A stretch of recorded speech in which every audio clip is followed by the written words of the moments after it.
खरं म्हणजे यावर्षी आपले पंतप्रधान आदरणीय नरेंद्र मोदी साहेबांनी आंतरराष्ट्रीय योग दिवस आपल्या भारत देशामध्ये जो साजरा करायचा त्याच्यासाठी कलकत्ता या शहराची निवड केलेली आहे. पश्चिम बंगालमध्ये तो होत आहे. त्याचं कारणही फार मोठं आहे. कारण की आपल्या भारतामधले मधूनच पाश्चिमात्य देशामध्ये जे योग नेण्याचं काम केलं तर सर्वात पहिले US मध्ये स्वामी विवेकानंदजीनंच त्याचा प्रचार जाऊन US मध्ये केला. योगाचं महत्त्व त्यांनी त्यावेळेस सांगितलं. म्हणजे योग हा कोलकात्यातून पश्चिम बंगालमधूनच सर्वात अगोदर भारताच्या बाहेर नेण्याचं काम आमच्या बंगालमधल्या जे महापुरुष होते त्या लोकांनीच केलेलं आहे.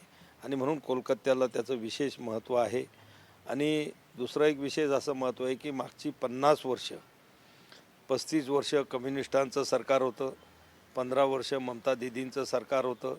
आणि या 50 वर्षामध्ये या दोन्ही सरकारनी योगाला तिथं समोर येऊ दिलंच नाही. कारण की त्यांची धारणा अशी होती की योग हा आध्यात्मिक आहे, आयुर्वेदासुद्धा आध्यात्मिक आहे, ऋषीमुनीचं ते संशोधन आहे. आणि आपण पाहत असाल की योगाची सुरुवात ही ओम या शब्दाने अक्षरांनीच त्या ठिकाणी होते. आणि म्हणून त्यांनी आपली वोट बँक नाराज होऊ नये म्हणून या योगाला आणि आयुर्वेदाला किंवा आयुषला तेवढं स्थान किंवा महत्त्व 50 वर्षात त्या पश्चिम बंगालमध्ये कधी मिळालं नाही. पण यावेळेस पहिल्यांदा पश्चिम बंगालमध्ये हिंदुत्ववादी विचाराचं सरकार आलं. भाजपचं NDAचं सरकार त्या ठिकाणी स्थापन झालं. आणि त्या पश्चिम बंगालच्या लोकांचे सुद्धा फार इच्छा होती की आमच्याकडे सुद्धा योग वाढला पाहिजेत, अवेअरनेस लोकांमध्ये वाढला पाहिजेत, आयुर्वेद असेल, आयुष असेल, हे सगळं आमच्याकडे सुद्धा आलं पाहिजे. आणि म्हणून यावेळेस कोलकात्याचं जे ठिकाण निवडलं त्या ठिकाणी मोठ्या प्रमाणामध्ये आमची तयारी चालू आहे. मी स्वतः कोलकात्याला जाऊन आलेलो आहे. त्या कोलकात्यामध्ये सुद्धा तिथले मुख्यमंत्री, तिथले सगळे सेक्रेटरी, काही मंत्री, काही तिथले योग संस्थान आहेत, त्या सगळ्यांसोबत आम्ही फिजिकल बी बैठक केलेली आहे, व्हर्च्युअलीसुद्धा आमच्या बैठका झालेल्या आहेत. आणि 18 तारखेपासून 4 दिवस मी स्वतः कोलकात्यामध्ये हजर राहणार. म्हणजे तयारी खूप मोठ्या प्रमाणामध्ये साधारणतः किती लोक येण्याचा अंदाज आहे? यंदाची थीम काय असणार आहे? या वर्षीची जी योगाची थीम अतिशय दूरदृष्टीचा विचार करून आमच्या मंत्रालयानं दिलेली होती. त्यामध्ये पंतप्रधानांनी सुद्धा ती थीम अप्रूव्ह केलेली आहे. या योग फॉर हेल्दी एजिंग म्हणजे संपूर्ण आयुष्य किंवा वृद्धावस्थामध्ये सुद्धा चांगलं जीवन व्यतीत करायचं असेल, सुदृढ राहायचं असेल तर प्रत्येकानं योग केला पाहिजे. ह्या त्या थीमच्या मागचा अर्थ आहे. याच्या मागचा उद्देश असा आहे, मी एका वाक्यामध्ये सांगतो की आज संपूर्ण जगामध्ये सर्वात जास्त तरुणांचा देश म्हणून आज आपला देश ओळखला जातो. पण जर आपण थोडी दूरदृष्टीचं जर पाहिलं तर येणाऱ्या पुढच्या 25-50 वर्षामध्ये सर्वात जास्त वृद्ध असणारा देशसुद्धा आपला असू शकतो. म्हणजे होईलच. आजचा तरुण आहे तो उद्याचा वृद्ध होणारच आहे. आणि म्हणून त्यांचंही स्वास्थ्य ठीक राहिलं पाहिजेत म्हणून योगाचा प्रचार आणि प्रसार मोठ्या प्रमाणामध्ये सर्व कम्युनिटीमध्ये, सर्व स्तरातल्या लोकांमध्ये करण्याचा हा आमचा प्रयत्न आहे. किती लोक येण्याचा अंदाज आहे तुम्हाला?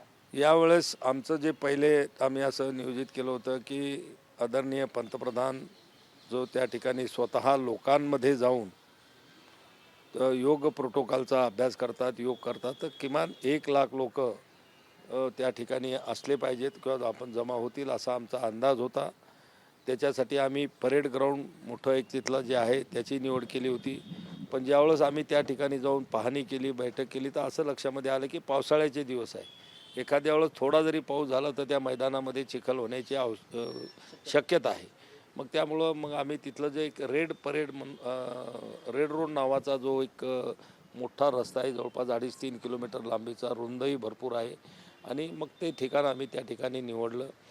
पण 1 लाख लोकांचा जरी आमचा अंदाज असला तर ज्यावेळेस तिथले मुख्यमंत्री आणि तिथल्या लोकांसोबत ज्यावेळेस आम्ही फिजिकली बैठकीत चर्चा केली त्या लोकांचा उत्साह एवढा मोठा होता की ते म्हटले नाही, किमान 10 लाख लोक कोलकाता शहरामध्ये त्या दिवशी योगा करतील. त्यांनी जे प्लॅनिंग केलेलं आहे तिथलं कॉर्पोरेशन आहे, राज्य सरकार आहे आणि आमचं आयुष मंत्रालय, आमचं मोरारजी देसाई जे योग राष्ट्रीय संस्थान आहे, या सगळ्यांच्या प्रयत्नातून कोलकात्याच्या प्रत्येक स्ट्रीटवर म्हणजे प्रत्येक रोडवर हा योगा केला जाणार. म्हणजे गावामध्ये सिटीमध्ये सुद्धा तिथे स्क्रीन लावल्या जातील, लाईव्ह मोदीजींचा योग त्या ठिकाणी दाखवल्या जाईल आणि घराघरातून लोक घराच्या बाहेर निघून घराच्या बाहेर योगा करतील तर 10 लाख लोक त्या कार्यक्रमामध्ये राहतील. भाऊ तुम्हाला संजय देशमुख यावर्षी भेटायला आले. यावर्षी वर्ल्ड रेकॉर्ड तुम्ही काल केलेला आहे ते नेमकं एक्झॅक्टली ते वर्ल्ड रेकॉर्ड काय होता? ऑनलाईन योगाचा वर्ल्ड रेकॉर्ड होता त्याच्याबद्दल आणि किती लोक होते? योगा मी अगोदर सांगितलं की योगांचा अवेअरनेस लोकांमध्ये आणण्यासाठी वेगवेगळे उपक्रम आम्ही आमच्या मंत्रालयाच्या माध्यमातून आणि आपलं जे राष्ट्रीय योग संस्थान आहे त्या माध्यमातून आम्ही भारतभर करत असतो. 100 दिवसाचा काउंटडाऊन कार्यक्रमसुद्धा आम्ही करतो. 100 शहरामध्ये योग महोत्सव करतो. 4 मोठे काउंटडाऊन कार्यक्रम करतो. कालचा जो उपक्रम होता की हॅबिलच्या सोबत MU करून सर्व लोकांना आम्ही आव्हान केलं होतं की आपण ऑनलाईन रजिस्टर व्हा आणि सकाळी 6:15 वाजता प्रत्येकजण आपापल्या ठिकाणी, कुणी घरी असेल कुणी बाहेर असेल, पण मोबाईलवर सुद्धा आम्ही लिंक दिलेली होती की एक 45 मिनटाचा योग प्रोटोकॉल करा आणि याच्यासाठी गिनीज बुक ऑफ वर्ल्डलासुद्धा आम्ही त्या ठिकाणी सामील केलेलं होतं. याच्या अगोदरचं ऑनलाईन एका वेळेस योगा करण्याचं जे रेकॉर्ड होतं ते मला वाटते 2,34,000 लोकांनी एका वेळेस केलेलं होतं. पण काल लोकांनी एवढा उत्स्फूर्त प्रतिसाद त्यामध्ये दिला की कालच्या याच्यामध्ये जवळपास 4.5 लाख लोकांनी ऑनलाईनवर त्या ठिकाणी सामील होऊन 45 मिनटाचा योग प्रोटोकॉलचा अभ्यास केला आणि एक मोठ्या प्रमाणामध्ये गिनीज बुक ऑफ वर्ल्डचं रेकॉर्ड त्या ठिकाणी स्थापित झालं. भाऊ तुम्हाला संजय देशमुख भेटायला आलेले आहेत. ते काय, तर भेटीचं कारण नेमकं काय खासदारांच्या होतं? बैठकीला उद्धव ठाकरेंनी बोलवलेल्या बैठकीला उपस्थित नव्हते, मात्र तुमच्या भेटीसाठी ते आले. हे बघा, आपल्यालाही सगळ्यांना माहीत आहे की संजय देशमुख आणि आम्ही संघटनेपासून आम्ही मित्र आहे.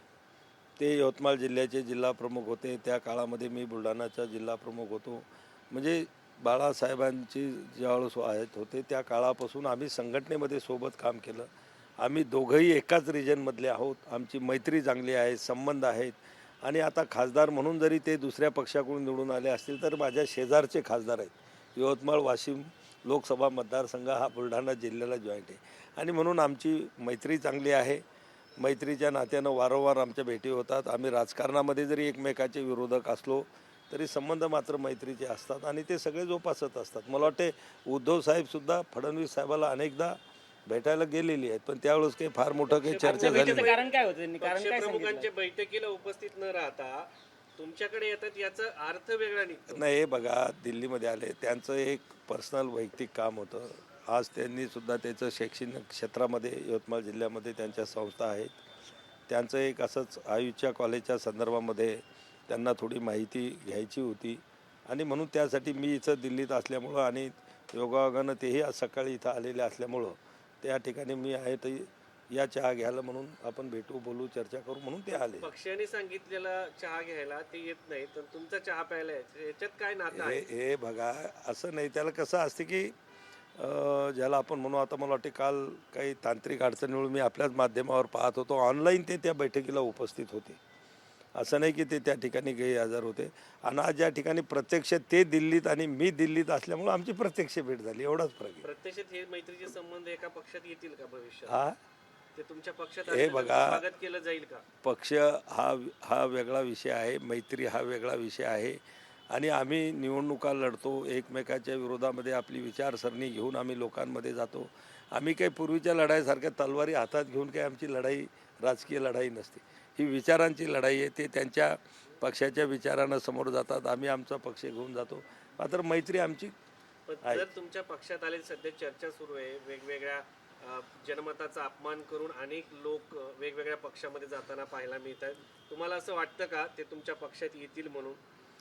जनमानसाचा अपमान म्हणजे मला या शब्दाचा अर्थ नाही कळत. जनमताचा अपमान म्हणजे एका पक्षाचा, एका विचारधारेचे मतदान घेऊन, जसं उद्धव ठाकरे तुम्ही असं सांगायचे की ते भाजप सोडून काँग्रेस सोबत गेले, आता काँग्रेसच्या विचाराचे किंवा तुम्ही ज्यांना हिरवा वगैरे अशी मतं म्हणतात त्या मतांनी ते निवडून आलेले आहेत. नाही, हे बघा, त्यावेळेसही उद्धव साहेबांनी जनमताचा अनादर केलेलाच होता आणि त्यावेळेची जी निवडणूक 2019ची आम्ही युती म्हणून लढलेली होती. आम्ही काही वेगवेगळे लढून एक विचारसरणीचे होतो, आम्ही हे मान्य आहे, पण आम्ही काही वेगवेगळे लढून होतो आणि मग एकत्र युतीमध्ये लढल्यानंतरही मुख्यमंत्रीपदासाठी ज्या पक्षांच्या विरोधामध्ये आपण 30-30 वर्ष लढलो, ज्या लोकांसाठी सोबत आपण संघर्ष केला, ज्या पक्षांनी सत्तेमध्ये असताना आमच्या शिवसैनिकावर आता भयानक असे अत्याचार केलेत, खोटे गुन्हे दाखल केलेत, कोणाला जेलमध्ये टाकलं, त्या पक्षासोबत जाणं हे त्यावेळच्या कोणालाही पटलेलं नव्हतं. आणि म्हणून उद्धव साहेबांच्या विरोधामध्ये जो उठाव एकनाथराव शिंदे साहेबांनी केला तो आहे. आणि खरी म्हणजे ही जी लोक येत आहेत हा जनमताचा आदर नाही, अनादर नाही आहे. कारण की खरी शिवसेना, बाळासाहेबांच्या विचाराची शिवसेना, बाळासाहेबांनी निवडलेलं धनुष्यबाण निशाणी ही सगळी आमच्या एकनाथराव शिंदे साहेबाकडे आमच्याकडे आहेत. आणि म्हणून स्वागत करा. तुमच्या पक्षात आले तर येत आहेत याचा अर्थ ते येत आहेत. त्यांनी आता बोलताना म्हटले की जे बा येणारे लोक आहेत, हे बघा, राजकारणामध्ये आपण तुम्ही पाहतात की असं पश्चिम बंगालमध्ये जे काही चित्र आज समोर आलेलं आहे याचा कोणी विचारही कधी केला नव्हता. कधी कोणाला बोलून दाखवलं असतं तर पटलाही नसता. पण आता तुम्ही पहा की शेवटी कुठलाही लोकप्रतिनिधी असो तो पक्षाला जितका जबाबदार असतो तितका ज्या जनतेनं विश्वास ठेवून त्याला निवडून दिलं त्यांनाही तो जबाबदार असतो.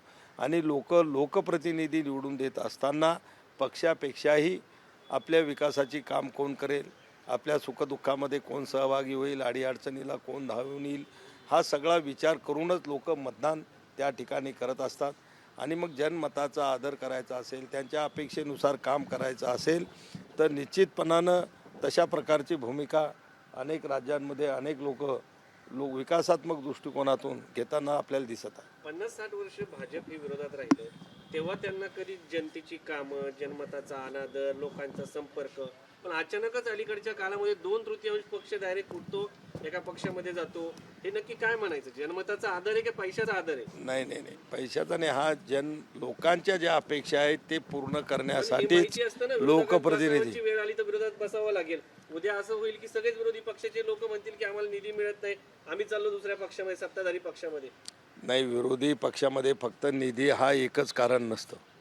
विरोधी पक्षामध्ये असताना सन्मानाचा विषय असतो, त्यांच्या अडीअडचणी जाणून घेऊन त्यांना मदत करण्याचा विषय असतो, अनेक गोष्टी त्याच्यासाठी असतात. ज्यावेळेस त्यांचा सन्मान त्या ठिकाणी होत नाही, त्यांची विचारपूस केल्या जात नाही, त्यावेळेस कुठंतरी त्यांना असं वाटायला लागतं की बा या ठिकाणी आपलं भवितव्य शाबूत नाही, त्यावेळेसच लोक बाहेरचा विचार करतात. ठाकरे लोकांना भेटत नाही, ते सभा घेत नाही हेच सांगून तुम्ही बाहेर पडले होते, तरी त्यांनी उमेदवारीचं तिकीट घेतलं त्यांच्याकडनं. आता सांगतात की सन्मान मिळत नाही, भेटत नाही. हे बघा, उमेदवारी घेत असताना, उमेदवार म्हणून लढत असताना हा भाग वेगळा असतो. आज तुम्ही पहा आपल्या भारतामध्ये अनेक पक्ष आहेत आणि सगळ्या पक्षाला उमेदवार भेटतात. अगदी काही पक्षाच्या उमेदवाऱ्या नाही भेटल्या तर अपक्ष बी निवडणूक लढणारे अनेक उमेदवार रिंगणामध्ये असतात. हा आपला सगळ्याचा अनुभव आहे. ते एक लोकांची अपेक्षा असते की मी काम केलं, मी निवडून येईल, पण एक कुठंतरी थोडाफार आधार लागतो किंवा पक्षाचं थोडंसं चिन्ह त्या ठिकाणी लागतं, म्हणून लोक त्यावेळेस जात असतात. अनेक इकडे तिकडे जाताना निवडणुकीच्या काळामध्ये सुद्धा आपण पाहतो.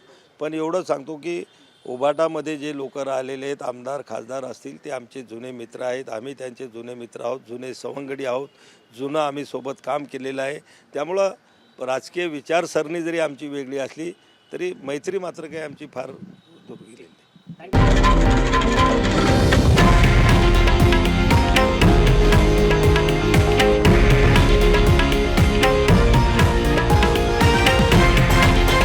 हे आहे देशातील नंबर 1 न्यूज नेटवर्क आणि आपण पाहत आहात TV9 मराठी, एकमेव.